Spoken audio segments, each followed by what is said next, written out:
Desperte, levante e não pare antes de alcançar a sua meta, que é o despertar na transcendência. Vamos fazer o mantra. Om Namo Bhagavate Vasudevaya. Om Namo Bhagavate Vasudevaya. Om Namo Bhagavate Vasudevaya. Então, dando sequência ao Srimad Bhagavatam, canto 1, capítulo 17,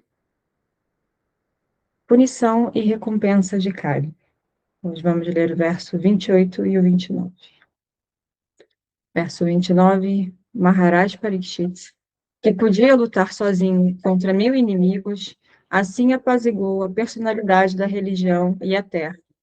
Então ele pegou sua espada afiada para matar a personalidade de Kali, que é a causa de toda irreligião.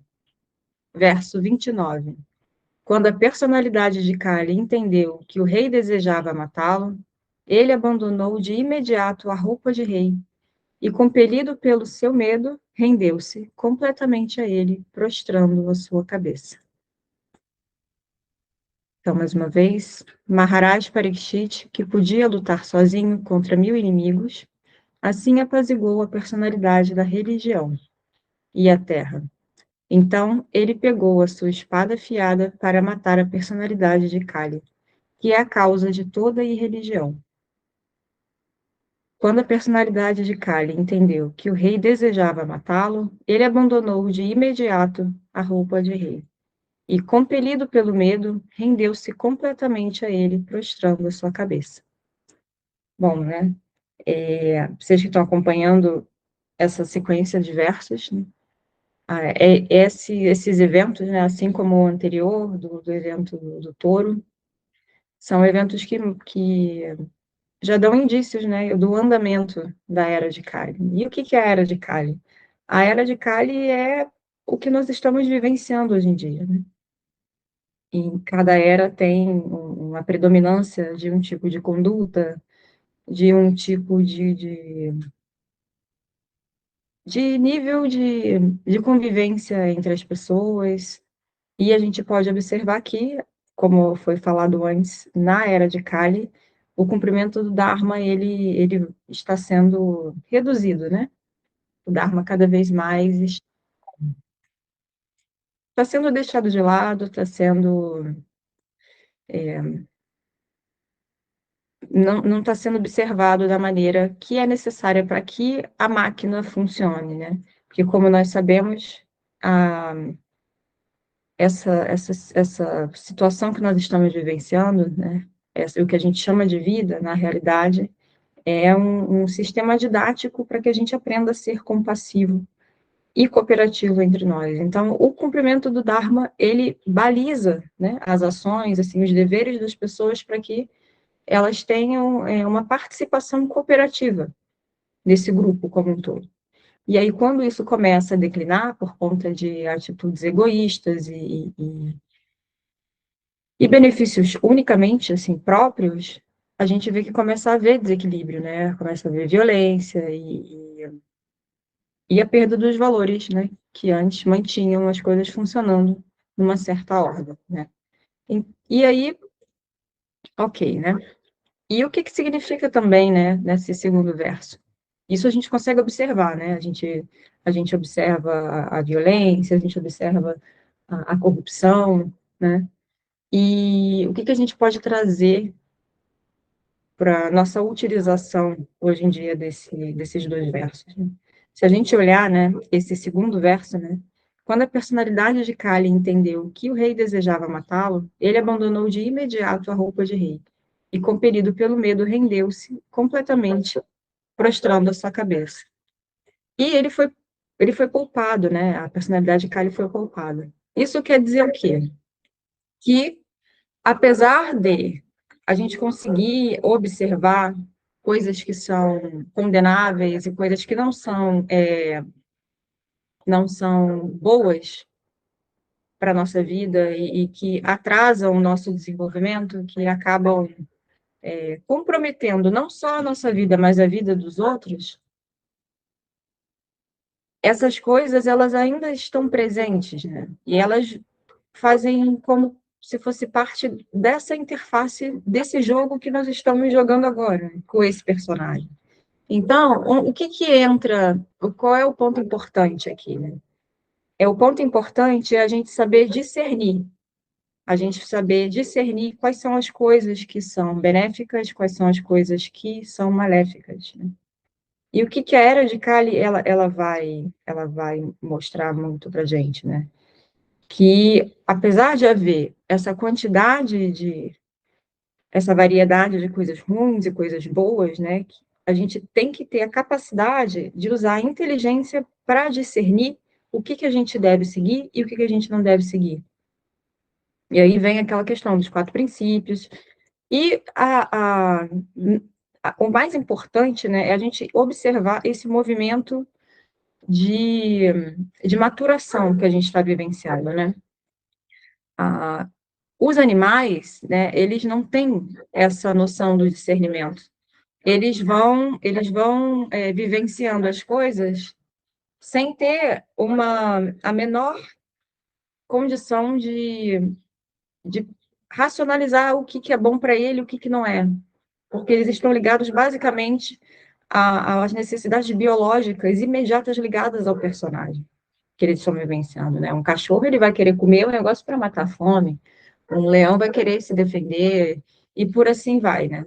O ser humano, ele já tem o privilégio de conseguir discernir, ele tem um cérebro, ele tem um processador, ele tem a bênção de conseguir ter a inteligência para poder direcionar, né? Colocar numa cestinha do que é bom e do que é ruim. Então, isso é o que nos diferencia dos animais, né? Isso nos diferencia dos animais irracionais.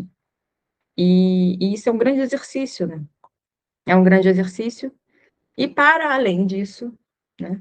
Como a gente sabe, toda a linha, né, que a gente estuda, a ideia, né, é que esse curso humano, ele seja cumprido, esse curso humano, ele seja definitivamente preenchido ali dos requisitos que são necessários e que, no caso da fase humana, é o desenvolvimento da compaixão, né?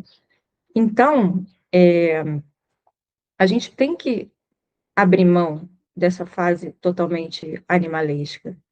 A gente tem que deixar de ser semi-humano, que a gente acha que o ser humano, a gente olha o ser humano, o corpinho ali, perfeitinho. Ele não é ainda um ser humano. Se ainda tem certos comportamentos que são extremamente animalescos, né? Porque a gente sabe que as almas elas vão trocando, digamos assim, de capinha. E muitas almas, elas são almas ainda muito recentes nessa fase humana e trazem traços muito grosseiros ainda dos comportamentos animais. Então, é uma crescente, é uma escadinha. E o que que acontece, né? Quando a gente chega nessa possibilidade, né, nesse privilégio de se dar conta, caramba, nós somos almas. Antes disso até, você começa a entender que você consegue fazer certas escolhas, né, que um animal não conseguiria, por conta do processador antigo dele, né, do processador rudimentar. E aí você vai entendendo, vai entendendo, vai entendendo, chega à conclusão que você é alma. E aí você descobre que você é alma. Qual é o próximo passo? Na mesma maneira que a gente se livrou de comportamentos que eram animalescos, a gente conseguiu colocar na balança o que que valia a pena e o que que não era, a gente vai fazer a mesma coisa em relação à identificação com esse corpo humano, com essa vivência humana. Então, o que que a gente faz, né?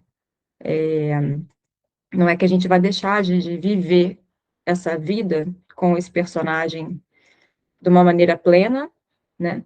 O que a gente tem que fazer é colocar mais esse ponto de vista, na verdade, o ponto de vista correto, que vai te permitir fazer um bom uso desse personagem para concluir essa etapa, ao mesmo tempo que você, sabendo que é alma, você já começa a entender que você não pertence a essa realidade, você não pertence a, a esse mundo, digamos assim, certo?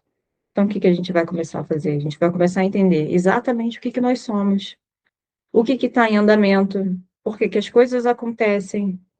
E o mais importante de tudo, para essa primeira, né, esse primeiro movimento. Qual é o destino? Qual é o meu destino, uma vez sabendo que eu sou alma? Né? Então, a gente pode analisar, né, que toda essa leitura do Bhagavatam, ela é uma explicação dessa interface que está diante de nós e dando exemplos de pessoas, né, de personagens que vivenciaram situações dentro desse cenário, né, para poder nos orientar de como fazer esse caminho, né? Só que agora com exemplos reais. É claro, né, tem coisas que são muito hiperbólicas e muito, talvez até esquisitas, né, de serem aceitas como reais, talvez metafóricas, ou numa primeira vista exageradas. Mas a gente consegue, por exemplo, nesse caso, tirar bastante coisa de um evento e talvez a gente não conseguiria visualizar imediatamente, né, como acontecer na nossa frente. Mas isso tudo houve. Então, assim, é basicamente isso. Nós temos que entender que essa era de Kali, apesar de ser uma era complexa, cheia de aparentes contradições, né?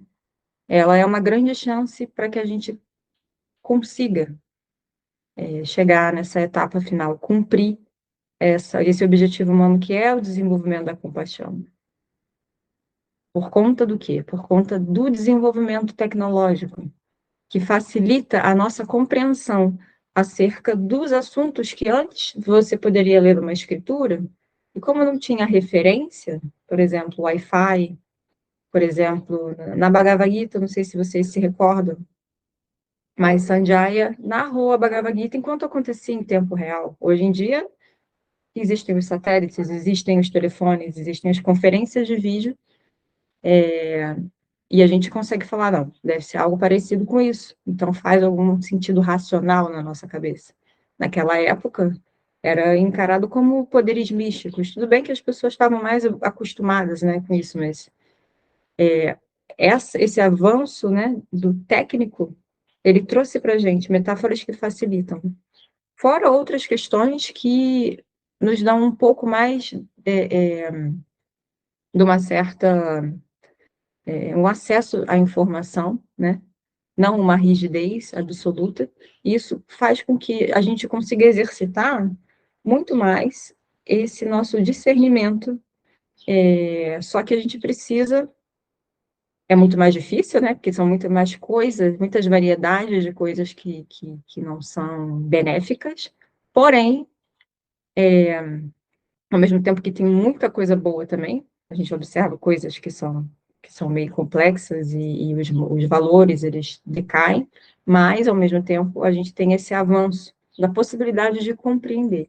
Então, agora, o que a gente tem que fazer? A gente precisa balizar essa nossa inteligência para que ela consiga fazer o discernimento correto do que é benéfico, do que não é, o que a gente tem que se aprofundar para finalmente concluir esse curso humano. Então, é o que nós estamos fazendo aqui, os sadhanas são importantíssimos, e assim como o processador do animal, que é o cérebro do animal, né, a interpretação que ele tinha de mundo era limitada ao personagem dele, né, um cachorro vai fazer coisas de cachorro, um gato também. O ser humano médio também, porque ele vai nascer, ele vai crescer, ele vai se defender, ele vai se reproduzir, ele vai morrer. E o ser humano faz isso também. Faz a mesma coisa, só que de uma forma é, muito mais sofisticada. E o que a gente está fazendo, né? A gente está tornando esse nosso processador muito mais capaz, assim como uma lente do microscópio consegue ver uma coisa que a olho nu não se vê, muito mais capaz de ir a fundo e entender exatamente o que nós somos, facilitar essa nossa não identificação com esse personagem que ele é didático, mas ele é temporário e limitado unicamente ao samsara, né? Entendemos que o samsara não é uma situação que é agradável, né? Então, a gente está conseguindo trazer Agora, informações que, na verdade, já existiam, a gente está aplicando métodos que já eram presentes, só que de uma forma mais compreensível e mais simplificada. Por exemplo, o sadhana. Quando você faz o sadhana, você está capacitando o seu processador para ver a realidade com mais clareza, e assim você conseguindo, de fato, ter essa percepção, nós, como seres que buscamos a felicidade e que buscamos o prazer e a estabilidade, obviamente vai optar por uma coisa mais benéfica que vai trazer um resultado bom a longo prazo. E esse resultado bom a longo prazo significa o quê? Não ter que renascer no ciclo do samsara. Então, é basicamente isso que nós estamos vivenciando aqui pelas manhãs. Nós estamos tirando a identificação com o personagem, nós estamos colocando coeficientes que vão capacitar o nosso processador de ver a realidade. E capacitar essa nossa inteligência para que ela consiga fazer a distinção de uma coisa que é benéfica, de uma coisa que não é benéfica para essa nossa conclusão de curso, digamos assim. Então, a todos que estão aqui, parabéns. É um passo em direção a isso. Esse horário significa que nós estamos nos harmonizando com o objetivo dessa manifestação. Acordar nesse horário, no Brahma Muhurta, de assistir uma aula agora dessa natureza, isso não é uma coisa comum dos humanos médios, né? E para conseguir concluir esse curso, é justamente sair dessa média, sair desse bolo, né? Desse bolo de que, apesar de humanos, a gente acaba se assemelhando muito aos animais. O que a gente não pode é justamente limitar a nossa compreensão a isso. E agora nós temos, na verdade, sempre houve essa ferramenta, mas agora, nesse momento, para todos que estão aqui, isso está sendo oferecido de uma forma bem clara. Então, essas aulas, elas são, na realidade, elas são trampolins, elas são catapultas para esse objetivo final. E que vai culminar, num primeiro momento, como o não nascimento novamente como ser humano. E todas aquelas outras coisas que nós sabemos que vêm junto com o nascimento e esse estado de condicionamento. Então, muito obrigada pela presença de todos. Essa foi a aula de hoje. Hare Krishna.